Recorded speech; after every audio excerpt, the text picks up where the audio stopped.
الحمد لله رب العالمين والصلاة والسلام على أشرف الأنبياء والمرسلين والعاقبة للمتقين. فأعوذ بالله من الشيطان الرجيم. بسم الله الرحمن الرحيم. بل تؤثرون الحياة الدنيا والآخرة خير وأبقى. تمام تعریفیں اللہ سبحانہ و تعالی کے لیے لائق و زیبا ہے جو کن فیکون کا مالک ہے. درود و سلام ہو نبی محترم و مکرم پر جس کو اللہ رب العالمین نے تمام جہاں والوں کے لیے ہادی و رہنما بنا کر مبعوث فرمایا. معزز سامعات، السلام علیکم ورحمۃ اللہ وبرکاتہ. آج کی بزم میں میری تقریر کا عنوان ہے آخرت کے لیے عمل کرنے کی اہمیت. دنیا سے بے رغبتی کرتے ہوئے انسان کو آخرت کے لیے عمل کرنا چاہیے. انسان کو آخرت کے لیے کوششیں کرنی چاہیے. انسان کو آخرت کے بارے میں فکر کرنی چاہیے کیونکہ دنیا فانی ہے اور اس کی تمام آسائشیں اور لذتیں ختم ہونے والی ہیں، جبکہ آخرت باقی رہنے والی ہے اور اس کی نعمتیں ہمیشہ رہنے والی ہیں. جیسا کہ میں نے ابھی آپ لوگوں کے سامنے 2 آیتیں تلاوت فرمائی، وہ سورہ اعلیٰ کے آیت نمبر 16 اور 17 تھی، جس کا ترجمہ کچھ یوں ہے: بلکہ تم دنیا کی زندگی کو ترجیح دیتے ہو حالانکہ آخرت بہتر اور باقی رہنے والی ہے. اسی طریقے سے اللہ رب العالمین نے سورہ القصص میں بھی ارشاد فرمایا: وَمَا أُوتِيتُم مِّن شَيْءٍ فَمَتَاعُ الْحَيَاةِ الدُّنْيَا وَزِينَتَهَا وَمَا عِندَ اللَّهِ خَيْرٌ وَأَبْقَىٰ أَفَلَا تَعْقِلُونَ. اور تمہیں جو کچھ بھی دیا گیا ہے وہ محض دنیا کی زندگی کا سامان ہے اور اس کی زینت ہے، اور جو کچھ اللہ رب العالمین کے ہاں ہے وہ بہتر اور دائمی ہے. کیا تم سوچتے نہیں؟ اسی طرح ایک اور مقام پر سورہ الشورى میں اللہ رب العالمین نے ارشاد فرمایا: فَمَا أُوتِيتُم مِّن شَيْءٍ فَمَتَاعُ الْحَيَاةِ الدُّنْيَا وَمَا عِندَ اللَّهِ خَيْرٌ وَأَبْقَىٰ. ترجمہ کچھ یوں ہے: اور تمہیں جو کچھ بھی دیا گیا ہے وہ بس دنیاوی زندگی کا سامان ہے، اور جو کچھ اللہ رب العالمین کے ہاں ہے وہ بہتر اور دائمی ہے. لیکن جو لوگ اللہ رب العالمین کے پاس ہے وہ کن لوگوں کے لیے ہے؟ کیا ہم نے سوچا؟ جو کچھ اللہ کے پاس ہے اس پر غور و فکر کریں تو اللہ رب العالمین سورہ شورى سورہ نمبر 42 میں ارشاد فرماتا ہے: لِلَّذِينَ آمنوا وعلى ربهم يتوکلون. ان لوگوں کے لیے ہے جو ایمان لائے اور اپنے رب ہی پر توکل کرتے رہے. اللہ رب العالمین ان کی مزید اوصاف، ان کی مزید قابلیت، ان کی مزید اور صفت بیان کرتے ہوئے سورہ آل عمران میں ارشاد فرماتا ہے: والذین یجتنبون کبائر الاسم والفواحش واذا ما غضبوا هم يغفرون والذین استجابوا لربهم واقاموا الصلاة وامرهم شورى بینهم ومما رزقناهم ينفقون. اور جو بڑے گناہوں اور بے حیائی کے کاموں سے بچتے ہیں اور جب انہیں غصہ آئے تو معاف کر دیتے ہیں، اور جو اپنے رب کا حکم مانتے ہیں اور نماز قائم کرتے ہیں اور ان کے کام باہمی مشورے سے طے پاتے ہیں، اور جو کچھ رزق ہم نے انہیں دیا ہے اس میں سے خرچ کرتے ہیں. ان آیت مبارکہ سے ثابت ہوا کہ ہمیں اس دنیا میں جو کچھ دیا گیا ہے وہ محض دنیاوی ساز و سامان ہے اور ہم اسے چھوڑ چھاڑ کر آخرت کی طرف جانے والے ہیں. اور آخرت میں اللہ تعالیٰ کے ہاں جو کچھ ہے وہ صرف ان لوگوں کے لیے ہے جو اس دنیا میں ایمان لائے، اللہ تعالیٰ کے احکامات پر عمل کرے، اسی پر بھروسہ کرے اور خصوصی طور پر بڑے گناہوں اور بے حیائی کے کاموں سے پرہیز کرے، اور 5 وقت نمازوں کو پابندی سے پڑھتے رہے اور اللہ کے دیے ہوئے رزق میں سے خرچ کرتے رہیں۔ اللہ رب العالمین نے قرآن مجید میں ارشاد فرمایا زُيِّنَ لِلنَّاسِ حُبُّ الشَّهَوَاتِ مِنَ النِّسَاءِ وَالْبَنِينَ وَالْقَنَاطِيرِ الْمُقَنطَرَةِ مِنَ الذَّهَبِ وَالْفِضَّةِ وَالْخَيْلِ الْمُسَوَّمَةِ وَالْأَنْعَامِ وَالْحَرْثِ۔ لوگوں کے لیے خواہشات کی محبت مزین کر دی گئی ہے، جیسا کہ عورتیں، بیٹے، سونا اور چاندی کے جمع کردہ خزانے، عمدہ قسم کے گھوڑے، مویشی اور کھیتی۔ پھر ان سب چیزوں کے بارے میں اللہ رب العالمین نے یوں ارشاد فرمایا ذَلِكَ مَتَاعُ الْحَيَاةِ الدُّنْيَا وَاللَّهُ عِندَهُ حُسْنُ الْمَآبِ۔ یہ سب کچھ دنیاوی زندگی کا سامان ہے اور بہتر ٹھکانہ اللہ رب العالمین ہی کے پاس ہے۔ اس کے بعد ان تمام چیزوں سے بہتر چیز کی نشاندہی اللہ رب العالمین نے کی اور اس کی ترغیب لوگوں کو دلائی اور فرمایا قُلْ أَنُبِّئُكُم بِخَيْرٍ مِّن ذَلِكُمْ لِلَّذِينَ اتَّقَوْا عِندَ رَبِّهِمْ جَنَّاتٌ تَجْرِي مِن تَحْتِهَا الْأَنْهَارُ خَالِدِينَ فِيهَا وَأَزْوَاجٌ مُطَهَّرَةٌ وَرِضْوَانٌ مِّنَ اللَّهِ۔ آپ کہہ دیجئے کیا میں تمہیں ایسی چیزوں کی خبر نہ دوں جو دنیاوی سامان سے بہتر ہے؟ جو تقوی اختیار کرے ان کے لیے ان کے رب کے ہاں ایسے باغات ہیں جن کے نیچے نہریں بہہ رہی ہیں، وہ ان میں ہمیشہ رہیں گے اور وہاں انہیں پاکیزہ بیویاں میسر ہوں گی اور اللہ کی رضامندی بھی۔ ان آیت مبارکہ سے ثابت ہوا کہ قیامت کے دن جنت کی نعمتوں اور اللہ رب العالمین کی رضامندی سے بس وہی لوگ ہمکنار ہوں گے جو نفسانی خواہشات میں مگن ہونے کے بجائے اللہ تعالی سے ڈرتے رہتے ہیں اور دنیاوی زیب و زینت کے فتنے میں پڑنے کے بجائے آخرت کے لیے عمل کرتے ہیں۔ اگر کوئی انسان دنیا میں اپنی نفسانی خواہشات میں مگن رہے اور اللہ رب العالمین کے دین سے مکمل طور پر غفلت برتے تو ایک وقت آئے گا جب وہ چاہے گا کہ کاش اسے دنیا میں دوبارہ لوٹا دیا جائے اور وہ نیک عمل کر کے آئے۔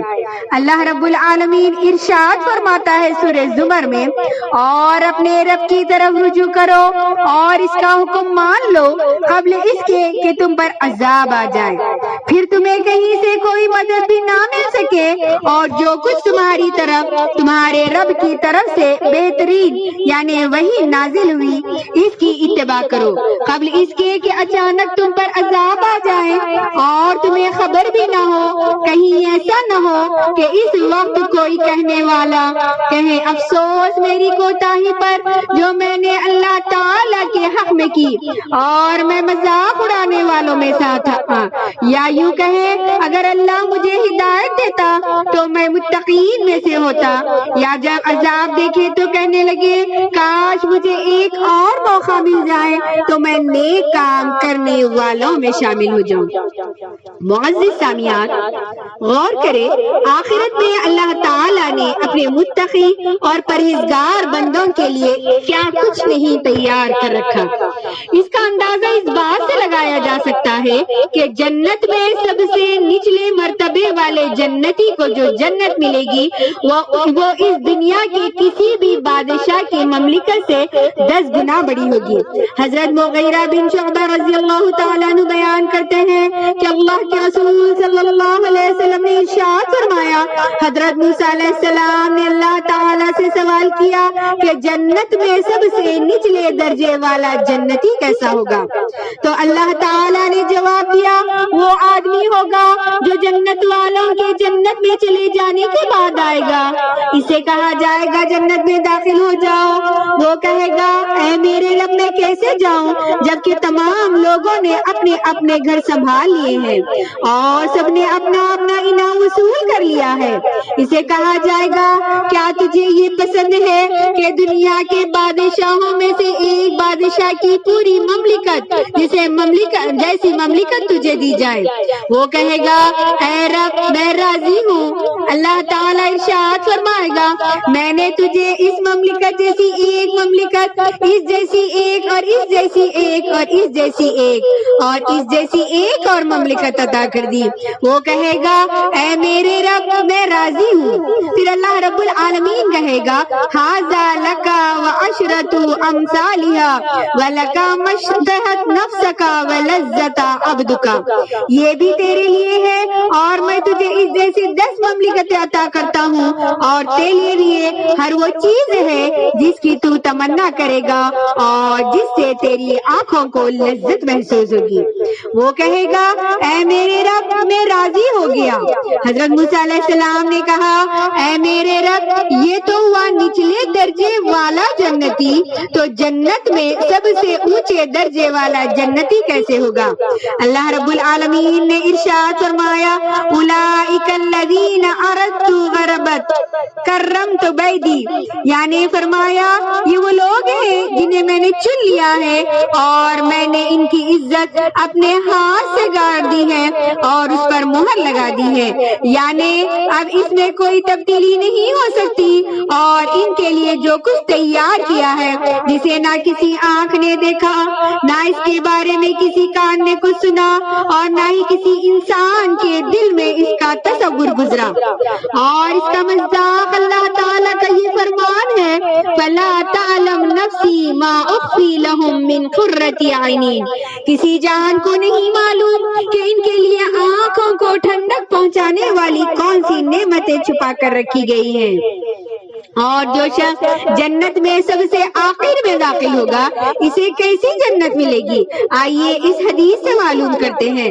حضرت عبداللہ بن مسعود رضی اللہ تعالیٰ عنہ بیان کرتے ہیں اللہ کے رسول صلی اللہ علیہ وسلم نے ارشاد فرمایا جنت میں داخل ہونے والا سب سے آخری شخص وہ ہوگا جو اس حالت میں آئے گا کہ کبھی چلے گا اور کبھی گر پڑے گا، کبھی آگ اسے تھپڑے مار رہی ہوگی اور جب وہ اسے آگ کو یعنی عبور کر لے گا، پار کر لے گا تو پیچھے مڑ کر دیکھے گا اور کہے گا بابرکت ہے وہ ذات جس نے مجھے تجھ سے نجات عطا فرمائی.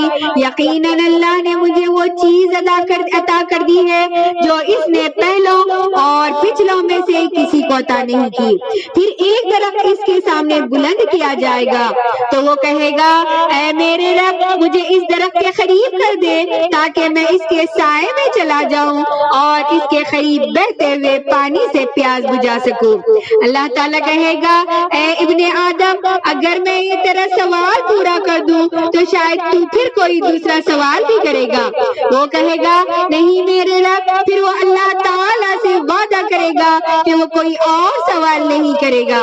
اللہ تعالیٰ سے اسے معذور سمجھے گا کیونکہ وہ ایک ایسی چیز کو دیکھ رہا ہوگا جس سے صبر کرنا اس کے بس میں نہیں ہوگا. چنانچہ اللہ تعالیٰ اسے اس درخت کے قریب کر دے گا تو اس کے سائے میں چلا جائے گا اور اس کے پانی سے پیاس بجھائے گا. پھر ایک اور درخت اس کے سامنے بلند کیا جائے گا جو پہلے درخت سے زیادہ اچھا ہوگا. وہ کہے گا اے میرے رب مجھے اس درخت کے قریب کر دے تاکہ میں اس کے سائے میں چلا جاؤں اور اس کے قریب بہتا ہوا پانی پی سکوں. اس کے بعد تجھ سے کوئی اور سوال نہیں کروں گا. اللہ تعالیٰ کہے گا اے ابن آدم کیا تو نے مجھ سے وعدہ نہیں کیا تھا کہ تو کوئی اور سوال نہیں کرے گا؟ پھر کہے گا اگر میں تیرا یہ سوال پورا کر دوں تو شاید پھر کوئی اور سوال کرنے لگے. وہ اللہ تعالیٰ سے وعدہ کرے گا کہ وہ کوئی اور سوال نہیں کرے گا. اللہ تعالیٰ بھی اسے معذور سمجھے گا کیونکہ وہ ایک ایسی چیز کو دیکھ رہا ہوگا جس سے صبر کرنا اس کے بس میں نہیں ہوگا. چنانچہ اللہ تعالیٰ اسے اس درخت کے قریب کر دے گا تو وہ اس کے سائے میں چلا جائے گا اور اس کے پانی سے ٹھنڈا پانی پیے گا.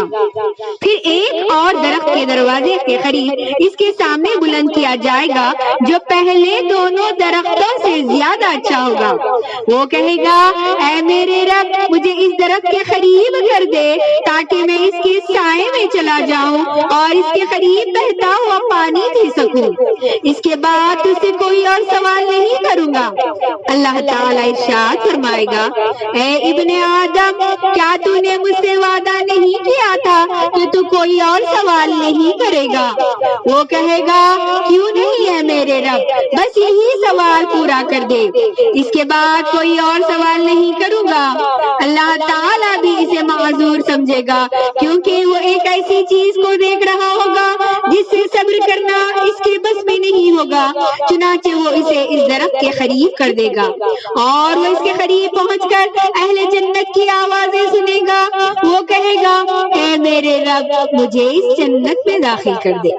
اللہ تعالیٰ کہے گا اے ابن آدم کون سی چیز تجھے راضی کرے گی اور تیرے اور میرے درمیان سوالات کا سلسلہ کب کٹ ہوگا، کب ختم ہو گیا؟